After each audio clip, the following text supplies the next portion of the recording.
नमस्कार साथियों, द्रोणास गुरुकुल में आप सभी का स्वागत है।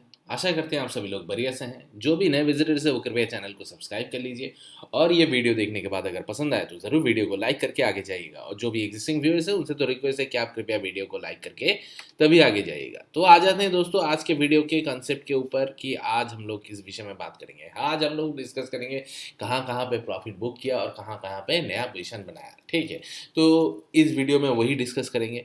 तो यहाँ पे हम लोग डिस्कस करेंगे कि 16 तारीख, ठीक है, मतलब आज तो 18 तारीख हो गया है, रात के 12 के बाद है वीडियो बन रहा है, तो ऑलरेडी 18 तारीख आज हो चुका है। लेकिन हम लोग डिस्कस करेंगे 16 तारीख और 17 तारीख के बारे में।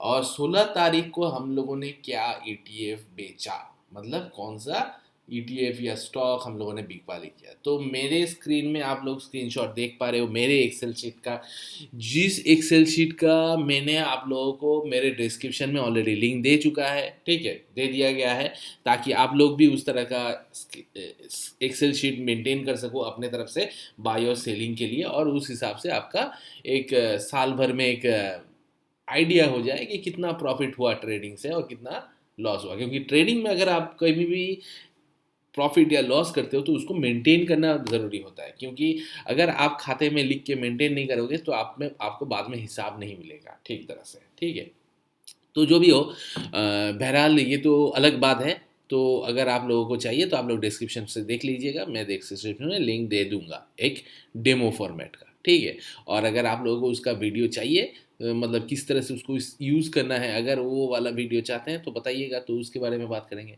अभी फ़िलहाल जिस बारे में बात करना चाह रहे हैं उसी वीडियो में बात करेंगे कि कहाँ पे प्रॉफिट किया और कहाँ पे लॉस किया। तो दोस्तों आज हम, मतलब 16 तारीख हम लोगों ने प्रॉफिट बुक किया सिल्वर में। जी हाँ, सिल्वर बीज। ठीक है, ये सिल्वर बीज जो है सिल्वर IETF ICICI का है, और एक तो है सिल्वर बीज जो कि निपॉन इंडिया का है। ये मेरा खरीदा गया था 30 अप्रैल को और 2 मई को 2024 में ही। एक 81 रुपये 69 पैसे में खरीदा गया था, 81 रुपीज़ 69 में खरीदा गया था। और दूसरा मैंने खरीदा था 78.43 में। ठीक है, और ये खरीद के मैंने इन लोगों को बेचा है। टारगेट प्राइस तो कायदे से मेरा 86 रुपये और 83 रुपये होता है, लेकिन मैंने 87 रुपये और 84 रुपये में इसको बेचा। ठीक है, और कब बेचा? 16 तारीख को, दोनों ही एक साथ बेच दिया। ठीक है, और यहाँ पे मेरा होल्डिंग डेज रहा 16 डेज एंड 14 डेज, और यहाँ पे मेरे को प्रॉफिट मिला 7.09%, जो कि एक बहुत ही बढ़िया प्रॉफिट है दोस्तों। ठीक है, आप 365 दिन FD में पैसा रखते हो, उसके बाद आपको 6% मिलता है सालाना। ठीक है, और यहाँ पे मेरे को दोस्तों सिर्फ 16 दिन और 14 दिनों में 7% मिल गया। और क्या चाहिए? और कुछ चाहिए मेरे को? वो भी ETF में, और किसका? चांदी का ETF। चांदी के ETF में मेरे को मिला, मतलब चांदी के ETF में तो मतलब इंसान आराम से पैसा लगा दे चांदी और सोने में, क्योंकि उसको पता है कि आज नहीं तो कल चांदी और सोने का प्राइस भाव बढ़ेगा ही बढ़ेगा। और कुछ ना हो जाएगा, मतलब अगर कुछ भी नहीं हुआ, अगर इकोनॉमी नहीं भी चला तब भी वो भाग जाएगा, तो आराम से कोई दिक्कत नहीं है, इसको होल्ड करो। तो यहाँ पे 16 और 14 तारीख को मेरे 16 और 14 दिनों में मेरे को 7% में मिल गया, और यहाँ पे 16 मई को मैंने प्रॉफिट बुक किया, जिसको मैंने खरीदा था 30 अप्रैल और 2 मई को। ठीक है, तो ये तो रहा सिल्वर। दूसरा मैंने कहाँ पे बुक किया जी? मॉन 100, नेस्डेक 100 में मैंने बुक किया। 19 अप्रैल 2024 में मैंने पोजीशन बनाया था 149.69 पे। और दोस्तों आप लोगों को हैरानी होगा कि मैं कितने में इसको बेचा। इसको मैंने बेचा 150.92 में, और वो भी 16 मई को। ठीक है, 16 मई में जब बीच में इसका प्राइस का स्पाइक आया तभी मेरा ये बिक गया माल। ठीक है, क्योंकि मेरा ऑलरेडी यहाँ पे लिमिट बढ़ा हुआ था 1,150 रुपये 19 पैसे का। ठीक है, मैं ऑलरेडी प्राइस मार के रखा था इसका, और जैसे ही मेरे को देखा कि 150.92 आ गया, मैंने खटाक से सेल कर दिया। ठीक है, और मेरे को कितना प्रॉफिट मिला दोस्तों? मेरे को 6.51% मिला, वो भी 27 दिनों में, सिर्फ 27 दिनों में, मतलब एक महीने में 6.5% का मुनाफा मिल गया। ठीक है, और इसी तरह से अगर 6.5% का इस पैसे का मैं अगर 10 बार ऐसा कर लूँ तो मेरा तो 60% हो जाएगा। ठीक है ना, मतलब आधे से ज़्यादा। इस वाले पैसे में, ठीक है। तो इसीलिए आपको थोड़ा थोड़ा करके पैसा अलग से अलॉट करना पड़ता है और उसको ट्रेड करना पड़ता है, ठीक है। और वो भी ज़्यादा नहीं है, टारगेट 6% का। अगर 6% आ जाए तो प्रॉफिट बुक करके निकल जाओ। 10 बार अगर ऐसा आप कर लिए तो आपका ऑलरेडी 60% हो जाएगा। और यहाँ पे हम लोग क्या, ट्रेडिंग में हम लोग कोई स्टॉप लॉस नहीं लगाते हैं, कोई लेट से होल्ड नहीं करते हैं। मतलब अगर गिर गया तो कोई बात नहीं, एवरेज कर लेंगे उसको। और ये हम लोग किस लिए करते हैं, ये हम लोग इसलिए कर पाते हैं, स्टॉप लॉस इसलिए नहीं रखते हैं क्योंकि हम लोग तो ईटीएफ खरीद रहे हैं। मैंने मॉन 100 ईटीएफ खरीदा जिसमें नेस्डेक की 100 कंपनी है, जिसमें टेस्ला से लेके माइक्रोसॉफ्ट, गूगल, फेसबुक, मेटा वगैरह सब है, ठीक है। हलाना फिलकाना ढिंकाना जो भी 100 कंपनी है, यूएस का टेक कंपनी, सब इसमें है मॉन 100 बीटीएफ में। और इसलिए मेरे को कोई चिंता नहीं है भाई, एक कंपनी नहीं चलेगा तो दूसरा चल जाएगा, दूसरा नहीं चलेगा तो तीसरा चल जाएगा, मेरा तो भाव नहीं गिरेगा। गिरने से तो रहा, और जब ही चढ़ने लगेगा, हर सब कोई कंपनी एक साथ चढ़ेगा, जब चढ़ना होता है तब क्या होता है, तब मेरा पूरा ईटीएफ का भाव बढ़ जाएगा। 149 था, 141.69 था, इसको मैंने कितने में बेचा, 150.92, मतलब हर एक ईटीएफ में मैंने 9 रुपए कमाया। तो अभी मैंने तो सिर्फ एक ईटीएफ तो नहीं खरीदा होगा, अगर 10 ईटीएफ भी खरीद लिया होता तो 90 रुपये खरीद लिया, और अगर 100 ईटीएफ खरीद लिया तो 900 रुपये का प्रॉफिट हो गया। तो इसी तरह से अगर आप 1 लाख भी लगाए होते तो आपको उसी 1 लाख के ऊपर 6% का प्रॉफिट हो चुका है, मतलब 6,000 का। और वो भी कितने दिनों में, 27 दिनों में, मतलब 1 महीने में। और क्या चाहिए भैया, उससे तो ज़्यादा कुछ नहीं चाहिए हम लोगों को। जैसे देखिए यहाँ पे 7% मिल गया 16 दिनों में, ये 14 दिनों में 7.65%, और यहाँ पे 27 दिनों में 6.51%। और दूसरा और तीसरा चौथा हम लोगों ने खरीद बेचा, वो है डीएसपी मिड Q50 एड, जिसका ETF NSE कोड है MID Q50ADD, जिसे निफ्टी मिड कैप 150 क्वालिटी 50 भी कहा जाता है। इसे 210 रुपये में खरीदा और इसको बेचा 222 रुपये में। जी देखिए, इस तरह के ईटीएफ को हम लोग एसआईपी के माध्यम से खरीद के लॉन्ग टर्म के लिए भी होल्ड कर सकते हैं। ये मॉन 100 हो गया, सिल्वर हो गया, ये मिड 50 हो गया, ये सब कर सकते हैं, लेकिन वो अलग बात है।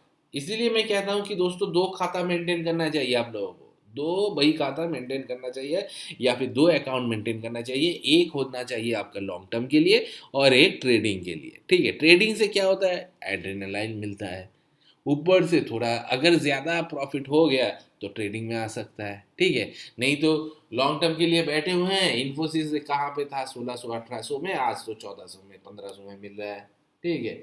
लॉन्ग टर्म के लिए जो लोग खरीद के रखे होंगे होंगे इन्फोसिस को या टीसीएस को, वो लोग तो अभी बैठे हुए हैं। हाँ, उसमें क्या प्रॉफिट नहीं मिलेगा, ज़रूर मिलेगा। पैसा डबल नहीं होगा, ज़रूर होगा, लेकिन they will need to bear the pain of stock market, क्योंकि अभी आईटी नहीं चल रहा है, तो वहाँ पे वो लोग का शेयर जो है अभी अच्छा परफॉर्म नहीं कर रहा है, तो उन लोगों को अभी वो उसको हजम करना पड़ेगा। ज़्यादा दिन तो तक अगर इंसान क्या होता है, ज़्यादा हजम नहीं कर पाता है, लॉस जो है ज़्यादा हजम नहीं कर पाता है। जैसे ही देखेगा कि बहुत लॉस हो रहा है बहुत दिनों तक, अरे इतना दिन रख दिए पैसे को, इससे तो बेहतर था कि एफडी में रख देते, प्रॉफिट थोड़ा तो मिल जाता।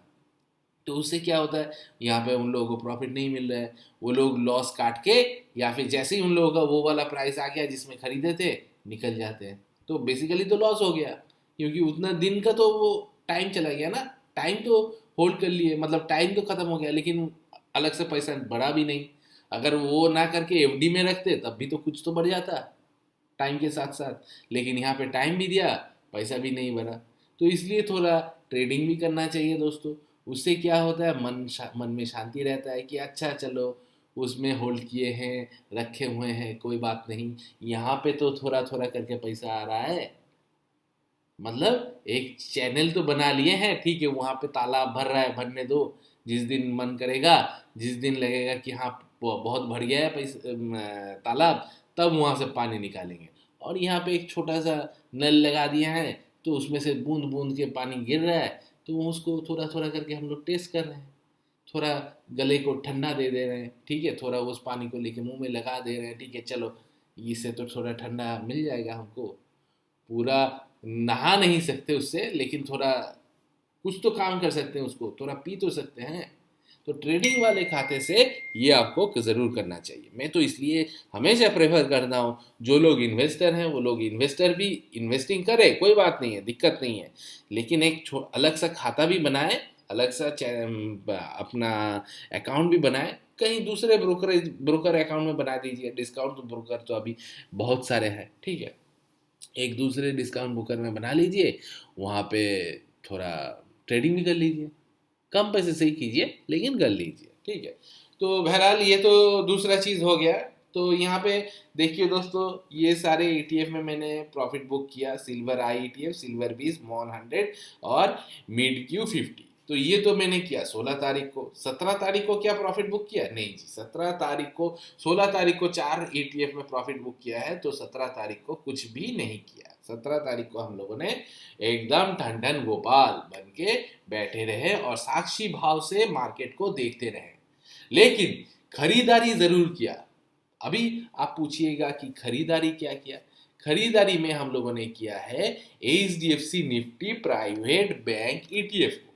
जी हाँ, अभी आप बोलिएगा कि ये कौन सा ETF है, इससे पहले तो हम लोगों ने इसमें कोई धंधा नहीं किया है, कोई जॉबिंग नहीं किया है। जी, ये एक ETF है जिसके ऊपर मेरा नज़र था बहुत दिनों से, ठीक है। थोड़ा टेक्निकली चार्ट मेरे को साउंड नहीं लग रहा था, तो मैं खरीदा नहीं था, लेकिन अभी इसका टेक्निकल चार्ट मेरे को बहुत बढ़िया लग रहा है। आराम से इसमें 6% मिल सकता है, जिसका साक्षी जो है आज मतलब फ्राइडे का ट्रेडिंग सेशन में रहा। जैसे कि जैसे ही 3:20 हो गया, 3:18 हो गया, देखिए सटाक से एकदम बाइंग आ गई इसमें, ठीक है। ऑलरेडी यहाँ पे 24 रुपये 16 पैसा दिखा रहा है, लेकिन ये लास्ट में जाते जाते 24 रुपये 49 पैसा तक आ गया था, ठीक है। 24.49 तक दोस्तों आ गया था। और यहाँ पे इसको मैंने खरीदा अराउंड अराउंड 24.40 में खरीदा, ठीक है। और मैं होल्ड कर रहा हूँ इसको 6% के टारगेट के लिए। और ये HDFC म्यूचुअल फंड के है। इसके विषय में अगर और जानना चाहते हैं तो यहाँ पे देख लीजिए कि ये मैंने HDFC म्यूचुअल फंड का साइट खोला हुआ है, और यहाँ पे मैंने इस निफ्टी बैंक ETF के बारे में देख रहा हूँ। ये मोस्टली प्राइवेट बैंक का जो कलेक्शन है, इंडेक्स है, उसको ये ट्रैक करता है। इसका NSE symbol HDFC private PVT BAN है बैंक का, ठीक है। और BSE स्क्रिप्ट ये नंबर दिया हुआ है 543666। और यहाँ पे इसको क्यों लिया गया है, ये वाई HDFC प्राइवेट निफ्टी बैंक कि यहाँ पे बहुत सारा कुछ लिखा गया है दोस्तों। मैं आपको शॉर्टकट में बता देता हूँ। यहाँ पे इसलिए आपका बताया गया है कि जी देखिए, जो भी पैसा यहाँ पे देश में निवेश होता है, ज़्यादातर पैसा तो प्राइवेट बैंक से आता है ना, मतलब प्राइवेट बैंक से निवेश होता है, प्राइवेट बैंक ज़्यादा धंधा करता है, ठीक है। तो उससे क्या होता है, देखिएगा, आप अगर कोई भी इशू होता है, मतलब बैंकिंग सेक्टर में अगर कोई इशू होता है, कोई लोन लेके भाग गया है वगैरह, हेलाना ढिंकाना, वो प्राइवेट बैंक में कम होता है, पब्लिक बैंक में ज़्यादा होता है, ठीक है ना। लेकिन क्योंकि प्राइवेट बैंक में हमेशा नज़रदारी, स्क्रूटिनाइजिंग, लोगों का कस्टमर प्रोफाइल देख के लोन दिया जाता है। ऐसे ही आप मुंह उठा के जाएंगे, आपको लोन नहीं दे देगा प्राइवेट बैंक। तो इसीलिए प्राइवेट बैंक में बहुत सिक्योर रहता है। और ऐसे बहुत सारे इन्वेस्टर रहते हैं, ट्रेडर्स रहते हैं, जो लोग प्राइवेट बैंकिंग में ही सिर्फ ट्रेडिंग करते हैं या इन्वेस्टिंग करते हैं, तो उनके लिए ये एक वरदान है ये ETF। इस ETF में सबसे पहली बात यह है कि इसका टिकर प्राइस जो है वो सिर्फ 24 रुपये का है, ठीक है। मतलब कौड़ियों के भाव में मिल रहा है 24 रुपये। और इसमें हम लोग अगर खरीदारी करते हैं तो यहाँ पे क्या होता है, हम लोगों का यहाँ पे अगर खरीदारी करते हैं हम, तो हम लोगों का जो निवेश है वो इन टॉप 10 होल्डिंग्स में निवेश हो जाता है। कौन कौन सा टॉप 10 होल्डिंग्स है?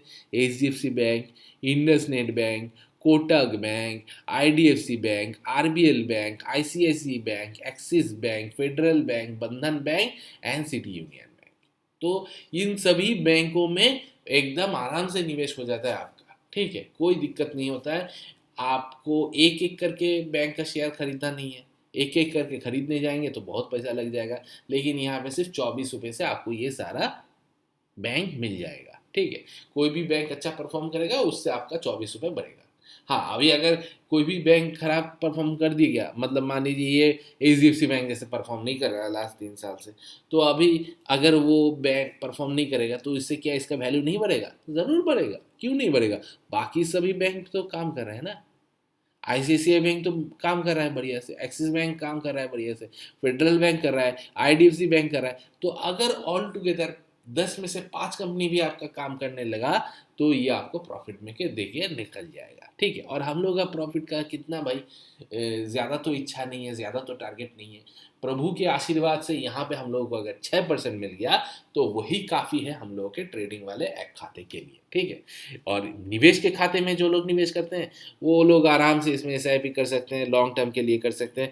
उन लोगों का तो मतलब धैर्य ही अलग है, ठीक है। लेकिन हाँ, निवेश में फ़ायदा है दोस्तों, ऐसा नहीं है निवेश में फ़ायदा नहीं है। निवेश में बहुत बढ़िया फ़ायदा है कि अगर आप ठीक तरह से इसको होल्ड किए तब आपका, अगर कभी भी मार्केट में गिरावट भी आता है तब आपको डर नहीं लगता है, क्योंकि आपने तो लॉन्ग टर्म के लिए किया है।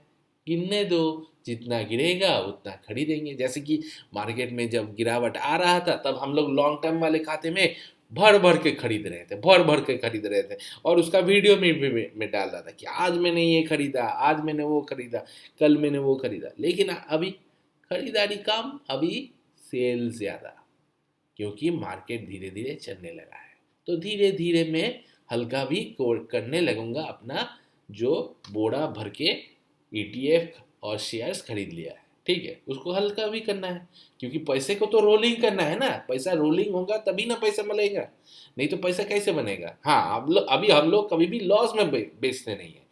ईटीएफ में कभी भी लॉस में बेचना नहीं है, कोई भी स्टॉप लॉस रखना नहीं है, ठीक है। वहाँ पे आपको हमेशा फंड जो है थोड़े थोड़े टुकड़ों में, मतलब इंस्टॉलमेंट में खरीदना है। अगर आप 1 लाख रुपए का इसमें लगाना चाहते हैं इस ईटीएफ में, तो बैंक वाले ईटीएफ में, प्राइवेट वाले बैंक वाले ईटीएफ में, तब आपको कभी भी 1 लाख एक अमूमन एक साथ नहीं लगाना है। आपको 1 लाख 5 हिस्सों में भाग करना है, 5 डिविजन्स करना है। डिविजन्स करके उसको आपको अपने सेविंग्स अकाउंट में रख दीजिए, वहाँ पे 3% मिलता रहेगा सेविंग्स अकाउंट में। और उसको मत देखिए, और वहाँ से एक भाग उठाइए 20,000, जो भी भाव में मिलता है, जो भी भाव में मिलता है मंडे को, तो इसको आप खरीद लीजिए। उसके बाद आप होल्ड कीजिए, कब ये गिरेगा। अगर आपका 2% गिर गया तब दोबारा 20,000 और लगा दीजिए, फिर और 2% गिरा फिर 20,000 लगा दीजिए। इतने में देखिएगा कि ये 2% गिरते गिरते अचानक 1% और भाग गया, होल्ड कीजिए। तब भी आप मत कीजिए, उसको और 1% भागने दीजिए, मतलब भागते हुए 2%, गिरते हुए 2%। या फिर आप मेरी तरह कर सकते हैं, मैं जैसे 2% में नहीं करता हूँ, मैं करता हूँ क्या, 3% में, गिरते हुए 3% में और भागते हुए कुछ नहीं करता हूँ। हाँ, भागते हुए मैं कुछ नहीं करता हूँ, उसमें प्रॉफिट बुक करता हूँ। क्योंकि ईटीएफ का मतलब एक ईटीएफ जाएगा तो दूसरे ईटीएफ का मतलब कोई क्या बोलते हैं, शॉर्टेज नहीं है। ये एक बस की तरह है, आप एक बस स्टैंड पे खरीदे हुए हैं, एक बस चला जाएगा तो दूसरा बस आ जाएगा भाई। इस प्राइवेट वाले बैंक ईटीएफ में जैसे मैंने क्या किया, अभी मैंने 4 ईटीएफ में मैंने प्रॉफिट बुक किया, ठीक है। 4 ईटीएफ में, सिल्वर बीज में 100, एम मिड क्यू 50। आप लोग बोलिएगा कि सर यहाँ पे तो सिल्वर अभी और भागने वाला है, कोई बात नहीं, मेरे को 6% मिल गया, मैं निकल गया। अभी मैं होल्ड करूंगा, जब सिल्वर गिरेगा दोबारा खरीदूंगा सिल्वर में। तब तक वो पैसे को क्या करूंगा, दूसरे ईटीएफ में लगा दूंगा भैया। यहाँ पे कोई बात नहीं है कि इसके लिए मैं इसको होल्ड करके रखूंगा। ये वाला पैसा लग जाएगा, लग गया ना मेरा आज का यहाँ पे H D F C Nifty private bank ETF में, तो इसको इसके अंदर लगा दिया। अभी इसके अंदर 6% से ज़्यादा मिलेगा तब यहाँ से प्रॉफिट लेके निकल जाऊंगा। इसी तरह से 6% करके करके मैं रोलिंग करता रहूँगा। 10 बार भी मिल जाए मेरे उस पैसे में पूरे साल में, तब भी मेरा 60% बन गया। 60% में से ब्रोकरेज में मान लेता हूँ और चला जाएगा 5% का, तब भी तो 55-55% का। अरे चलो 55% नहीं, 10% और मैं मान लेता हूँ ब्रोकरेज में दे देना पड़ता है, क्योंकि बार बार खरीदारी कर रहे हैं ना, तो डीपी चार्जेस, एसटीटी, जीएसटी वगैरह तो देना पड़ेगा। तो उसके लिए आपको अलग सा पैसा रख देना पड़ेगा, मतलब प्रॉफिट में से काट देना पड़ेगा। तो 60% प्रॉफिट हुआ तो उसमें से मैं अगर 10% वहां से निकाल भी दूँ तब भी 50% का प्रॉफिट है। ऐसा 6% करते करते, तो कोई बात नहीं है। कछुए की चाल चलते जाएंगे और धीरे धीरे अपने लक्ष्य में पहुंच जाएंगे। तो लक्ष्य क्या है? लक्ष्य है 60%, और यहाँ पे कछुआ का चाल है 6% का, ठीक है। तो वैसे ही चलते चलते चले जाएंगे। और ऐसा भी होता है दोस्तों, सिर्फ 10 बार नहीं, उससे कई और ज़्यादा बार प्रॉफिट बुकिंग होता है, ठीक है। आप लोग तो देख ही रहे हैं, मेरे चैनल को सब्सक्राइब ज़रूर किए हैं। अगर नहीं किए हैं तो ये वीडियो नहीं देख पाते, ठीक है। अगर देख रहे हैं तो इसको वीडियो को लाइक करके जाइएगा। इस वीडियो को यहाँ तक देखने के लिए बहुत बहुत धन्यवाद। एक चीज़ आपको और बता देना चाहूँगा दोस्तों, अगर आप कोई भी निवेश करते हो तो ज़रूर अपने वित्तीय सलाहकार से बात करके कीजिएगा, ठीक है। क्योंकि ट्रेडिंग हो या इन्वेस्टिंग हो, दोनों में आपका जो है रिस्क रहता है, ठीक है। तो ये रिस्क आपको समझ के विचार करके करना चाहिए। सेबी के नियम अनुसार आपको ये बता देना चाहिए, तो मैं ज़रूर आपको बता दिया हूँ, ठीक है। क्योंकि आप अगर कोई भी प्रॉफिट बुक करते हो या लॉस करते हो तो वो आपका ही होता है, ठीक है। प्रॉफिट अगर आपका होता है तो लॉस भी अगर कुछ भी हो तो आपका ही होता है, ठीक है। हालांकि अगर आप ठीक तरह से स्ट्रैटेजी करके मनी मैनेज करके अगर काम करेंगे तो आपका लॉस नहीं होता है। अभी तक मेरा तो नहीं हुआ है, ठीक है। मैं वीडियो में बताता हूँ, ओपनली बताता हूँ, ओपन प्लेटफॉर्म में क्या खरीदा, क्या ये किया, ठीक है। उसको होल्ड करता हूँ, कितने दिनों तक होल्ड किया, उसके बाद कहाँ पे प्रॉफिट मिला, जैसे यहाँ पे बता दिया मैंने, ठीक है दोस्तों। कि ये देखिए मेरा कितने दिनों के लिए मैंने खरीदा, कब खरीदा, बाई डेट वगैरह, ठीक है।